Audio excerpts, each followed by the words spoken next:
स्वागत आहे आपलं हवामान अलर्ट या यूट्यूब चॅनलवर.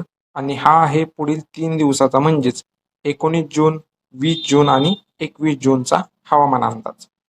सर्वप्रथम सिस्टीम जर पाहायचे गेल्या तर एक ट्रफ लाईन इकडे मध्य प्रदेशपासून तेलंगणापर्यंत सक्रिय आहे विदर्भ करत. तसेच इकडे एक पश्चिम बंगालपासून छत्तीसगड तेलंगणापर्यंत एक सक्रिय आहे. या दोन ट्रफमुळे छत्तीसगड, उडिसा, पश्चिम बंगाल, विदर्भाचे काही भाग असतील, सगळीकडे पाऊस पडत नाही, मात्र थोड्या थोड्या क्षेत्रासाठी पाऊस सक्रिय आहे या दोन ट्रफ मुळे. उर्वरित इकडे पंजाब पासून उत्तर प्रदेश पर्यंत एक ट्रफ लाईन सक्रिय आहे. यानंतर सर्वप्रथम जर आजचा 19 जूनचा जर हवामान अंदाज पाहायचा गेला तर आज काय परिस्थिती राहील. आज सुद्धा इकडे फलटण तालुक्याच्या आसपास मेघगर्जनेसह पावसाचा अंदाज राहील. त्यानंतर बारामती, मोरगाव, जेजुरी या भागात सुद्धा आज पावसाचा अंदाज आहे. याच्यानंतर अहिल्यानगर असेल, शिरूर, पटोडा, वाशी, कळंब, कैज हा भाग आहे. भूम, वाशी, परंदा, कर्जत, यानंतर इकडे शिरूर, श्रीगोंदा हा जो भाग आहे या भागात सुद्धा ढगाळ हवामान आणि काही भागात मेघगर्जनेसह पावसाचा अंदाज आहे. त्याच्यानंतर इकडे येवला, नंदगाव, मालेगाव, देवला, चंदवड हा जो भाग आहे, नाशिकचे पूर्वेकडील जे तालुके आहेत, थोड्या क्षेत्रासाठी मेघगर्जनेसह पावसाचा अंदाज राहील. या तालुक्यातून सगळीकडे पाऊस नसेल.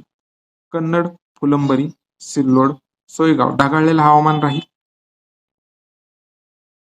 यानंतर इकडे जाफराबाद, चिखली, मेहकर, वाशिम, मालेगाव, मनोरा, यानंतर हिंगोली, सेनगाव, सिंदखेड हा जो पट्टा आहे सर्व बदनापूरचे भाग असतील.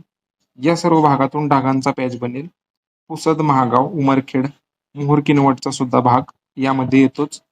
या भागातून हे जे तालुके आहेत या भागातून सार्वत्रिक नाही, सगळीकडे पाऊस नसेल. एका दुसऱ्या गावासाठी थोड्या थोड्या क्षेत्रासाठी पावसाचा अंदाज या भागातून राहील आजसाठी 19 जून साठी. तसेच इकडे धाराशिव असेल, कळमचा भाग असेल, भूमवाशी मागाशी सांगितल्याप्रमाणे एका दुसऱ्या ठिकाणी मेघगर्जनेसह पावसाची शक्यता राहील. तसेच इकडे स्थानिक ढग निर्मिती झाली तर इकडे उदगीर, लातूर हा जो पट्टा आहे, अमदापूर, जलकोट, त्यानंतर इकडे शिरूर हा जो भाग आहे, देवणी या भागातून रेणापूर या भागातून सुद्धा स्थानिक ढग निर्मिती झाली तर एका दुसऱ्या ठिकाणी पावसाचा अंदाज राहील. विशेष पावसाची शक्यता नाहीये. 30 ते 40% फक्त पावसाचा अंदाज या भागातून राहील. बाकी राहिलेले जे विभाग आहेत इकडे चंद्रपूर, गडचिरोली, गोंदिया, भंडारा, नागपूर, वर्धा या भागातून दुपारनंतर तुरळक ठिकाणी मेघगर्जनेसह पावसाचा अंदाज राहील. सार्वत्रिक पाऊस नसेल. त्यानंतर सिंधुदुर्गचा घाटभाग, रत्नागिरी घाटभाग, रायगड घाटभाग या भागातून ढगाळलेलं हवामान राहील घाटभागातून आणि कुठेतरी हलके मध्यम थेंब पडण्याचा अंदाज राहील. उर्वरित पावसाची शक्यता विशेष दिसत नाही. इकडे नंदुरबार, धुळेकडे पावसाची शक्यता नाहीये. जळगावच्या 40 गावच्या आसपास झाला तर एका दुसऱ्या ठिकाणी होऊ शकतो. बाकी राहिलेले तालुके आहेत जळगाव मधील पावसाची शक्यता नाहीये. आणि राहिलेले जे मुंबई विभागात सुद्धा पावसाचा अंदाज नाही. राहिलेले जे जिल्हे आहेत, तालुके आहेत या भागातून सुद्धा विशेष पावसाची शक्यता किंवा पावसाचा अंदाज आजसाठी नाही. त्याच्यानंतर उद्या काय परिस्थिती राहील तर उद्या इकडे सातारचा पूर्व भाग, पुणे पूर्व भाग, अहिल्यानगर, नाशिकचे पूर्व भाग असतील, छत्रपती संभाजीनगर, जालना, हिंगोली, परभणी, बीड हा जो पट्टा आहे सर्व या भागातून सार्वत्रिक नाही, सगळीकडे पाऊस नसणारे थोड्या थोड्या गावांसाठीच पाऊस होऊ शकतो. वर्धा, नागपूर, भंडारा, गोंदिया, चंद्रपूर, गडचिरोली या भागात सुद्धा तशीच परिस्थिती, थोड्या थोड्या गावांसाठी पावसाचा अंदाज राहील. बाकीच्या भागातून ढगाळलेलं हवामान राहील. सिंधुदुर्ग, रत्नागिरी, रायगडच्या घाट भागात एका दुसऱ्या ठिकाणी स्थानिक ढग निर्मिती झाली तर हलके मध्यम थेंब पडू शकतात. विशेष पाऊस नाहीये. मुंबईकडे सुद्धा विशेष पाऊस नाहीये. नंदुरबार, धुळे, जळगाव, इकडे अमरावती, बुलढाणा, अकोला, यवतमाळ स्थानिक ढग निर्माण झाला एका दुसऱ्या ठिकाणी तरच पाऊस राहील, अन्यथा विशेष पाऊस किंवा पाऊस नाहीच आहे.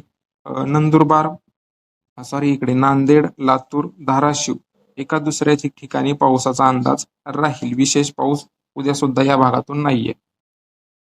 21 जूनला थोडंफार पश्चिम महाराष्ट्र असेल, सिंधुदुर्ग, कोल्हापूर, सांगली, सातारा, पुणे, अहिल्यानगर, नाशिक पूर्व भाग, छत्रपती संभाजीनगर, जालना, बीड हा जो सर्व पट्टा आहे, सोलापूरचे काही भाग असू शकतात, पश्चिमेकडील, उत्तरेकडील या भागातून 21 जूनला थोडाफार पाऊस येण्याचा अंदाज राहील, पण सार्वत्रिक हा पण पाऊस नसेल. थोड्या थोड्या क्षेत्रासाठीच अंदाज आहे.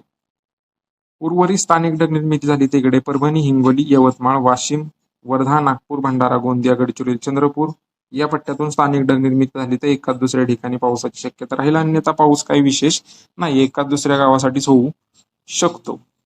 रत्नागिरीच्या घाटभागात, रायगडच्या घाटभागात एखाद दुसऱ्या ठिकाणी पावसाची शक्यता 21 तारखेला दिसत आहे. घाटभागात हा पाऊस राहील किंवा पुण्याच्या पश्चिम भागात, सातारच्या पश्चिम भागात हा पाऊस होऊ शकतो. विशेष पावसाची शक्यता दिसत नाही, पण एका दुसऱ्या ठिकाणी शक्यता राहील. अमरावती, अकोला, बुलढाणा, जळगाव, धुळे, नंदुरबार पावसाची शक्यता 21 तारखेला सुद्धा नाहीये. मुंबई विभागात सुद्धा 21 तारखेला पावसाचा अंदाज नाहीये. तर बाकी सध्याच्या अपडेटमध्ये एवढंच. आपल्या चॅनलला नक्की सबस्क्राईब करा आणि व्हिडिओ आवडला असेल तर लाईक नक्की करा. धन्यवाद.